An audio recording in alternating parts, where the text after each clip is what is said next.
नमस्कार दोस्तों, मेरे इस मंच पर मैं अभिसार शर्मा आपका स्वागत करता हूं। दोस्तों, कायदे से जो खबर मैं आपके सामने लेकर आया हूं, इसकी चर्चा उत्तर प्रदेश चुनावों में नहीं होनी चाहिए, मगर आपको इस खबर को इस निगाह से देखना होगा कि अखिलेश यादव किस तरह से एक रणनीति के तहत गोदी मीडिया पर निशाना साध रहे हैं। मैंने पहले भी इस बात का जिक्र किया था। एक कहानी है, राक्षस की जान तोते में हुआ करती थी। भारतीय जनता पार्टी ने पिछले 7 सालों में साबित किया है कि प्रचार और प्रसार जो है उसका सबसे बड़ा हथियार है और गोदी मीडिया उसके तहत काम करती है। मैं आपको बतलाना चाहूंगा दोस्तों, आपके स्क्रीन पर ये हैं रिपब्लिक न्यूज के संपादक अर्नब गोस्वामी। कौन अर्नब गोस्वामी? वो अर्नब गोस्वामी जो करीब 7 दिनों तक जेल में थे। इन पर यह आरोप था, इन्हें इस मामले में जेल भेजा गया था कि इन्होंने एक आदमी को आत्महत्या करने पर मजबूर कर डाला। जी हां, ये जेल गए थे। अब आप कहेंगे मैं जेल का क्यों जिक्र कर रहा हूं? क्योंकि कल अखिलेश यादव ने रिपब्लिक टीवी को इंटरव्यू दिया। रिपब्लिक टीवी इस कदर शर्मसार हो गया कि उन्होंने इस हिस्से को, इस अंश को अपने YouTube चैनल से हटा दिया। अरे भाई, शर्म की क्या बात है? 7 दिन आप जेल में थे ना। और यही नहीं, मुंबई पुलिस की चार्जशीट है कि जिसमें टीआरपी स्कैम में आप व्हाट्सएप के जरिए बात कर रहे हैं एक टीआरपी संस्था के अधिकारी के साथ, जिसमें आप ये बोल रहे थे कि जब पुलवामा हमला हुआ, जब हमारे 40 जवान शहीद हुए, उस दिन तो हम जीत गए, हमारी टीआरपी छप्पर फाड़ चली गई। क्योंकि ये वो शख्स है दोस्तों, और इसके अलावा अन्य कई संपादक, जो लोग हमारे सैनिकों का इस्तेमाल करते हैं टीआरपीस के लिए, राष्ट्रवाद का झूठा खेल खेलने के लिए, भारतीय जनता पार्टी की राजनीतिक सेवा करने के लिए। और फिर इन्होंने कथित तौर पर, कम से कम मुंबई की चार्जशीट, मुंबई पुलिस की चार्जशीट इस बात की बानगी है कि ये हजरात जो हैं वो जश्न मना रहे थे। यह व्यक्ति जो है जश्न मना रहा था जब हमारे सैनिक जो हैं वो शहीद हुए थे पुलवामा में, क्योंकि इसका कहना था we won like crazy. Akhilesh Yadav ने एक पल में इस आदमी को याद दिला दिया कि वो किस तरह से जेल में था। मैं आपको बतलाना चाहूंगा दोस्तों, अखिलेश यादव किस तरह से एक रणनीति के तहत गोदी मीडिया पर निशाना साध रहे हैं।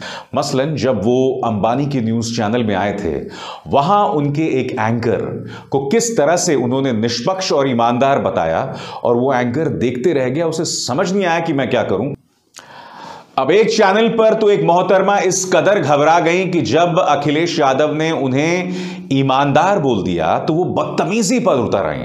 आपको याद होगा, मैंने अपने ही मंच पर कहा था, कायदे से अखिलेश यादव को उसी वक्त उठकर चले जाना चाहिए था, मगर राजनेता हैं शायद इसलिए बैठे रहे। और अखिलेश ने इस महिला एंकर के लिए भी ईमानदार शब्द का इस्तेमाल किया। वो इस कदर बौखला गई कि वो बदतमीजी करने लग गई, वो ऊंची आवाज में बात करने लग गए। अब कार्टूनिस्ट राकेश रंजन का ये कार्टून देखिए, इसमें एक महिला एंकर मोदी जी का हाथ पकड़कर कह रही है कि डैड, वो मुझे ईमानदार कह रहा है, चिढ़ा रहा है। वाकई इन विपक्ष के नेताओं को इन पापा की परियों के फीलिंग्स हर्ट नहीं करने चाहिए। और मैंने इस बात का जिक्र पहले भी किया था, मैंने कभी नहीं देखा इन एंकर्स को कभी भी भारतीय जनता पार्टी के नेताओं के साथ इतने ऊंचे तेवर, इतने ऊंचे सुर अपनाना। उल्टा मैंने आपको पहले भी बताया था कि इनके शोज में, कम से कम इस न्यूज चैनल में, मैं कम से कम 1 नहीं 2 नहीं 3 बार मैंने देखा है कि संबित पात्रा ने हुक्म दिया है, जो मेहमान उसे पसंद नहीं आ रहा था उसके बारे में कहा है इनको हटाओ, इनको हटाओ।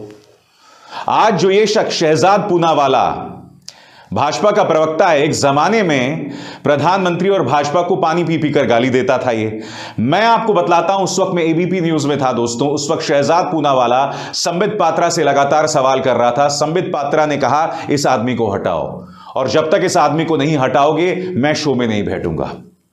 इस तरह की दादागिरी संबित पात्रा की रहती है। तो मैं जो कहने का प्रयास आपसे कर रहा था कि ये एंकर्स कभी भी हिम्मत नहीं करते हैं कि सत्ता पक्ष के लोगों से सवाल करें किसी भी मुद्दे पर, और अखिलेश यादव इस बात को समझ रहे हैं। मगर क्या अखिलेश यादव पहले वो व्यक्ति हैं जो इस बात को समझ गए हैं कि अगर बीजेपी को हराना है तो उसके प्रचार तंत्र को जलील करो? नहीं, हमारे किसानों को आप भूल गए, हमारे बहादुर किसानों को। किसान समझ गए थे कि वो जब सिंघू और टीकरी बॉर्डर पहुंचा भी नहीं था तो इन न्यूज चैनल्स ने उसे बदनाम करने का काम किया था।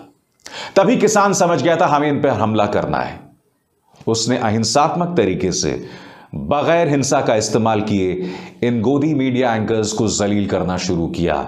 ये लोग सिंघू टीकरी बॉर्डर आया करते थे और जब भी आया करते थे तो जलील होकर ही जाया करते थे। आपको याद होगा दोस्तों वो तस्वीर, आज तक की एक महिला एंकर पहुंची एक जगह जहां किसान आंदोलन कर रहे थे और उन्होंने उसे हूट करके बाहर निकाल दिया। ऐसी ढेरों तस्वीरें मिलेंगी।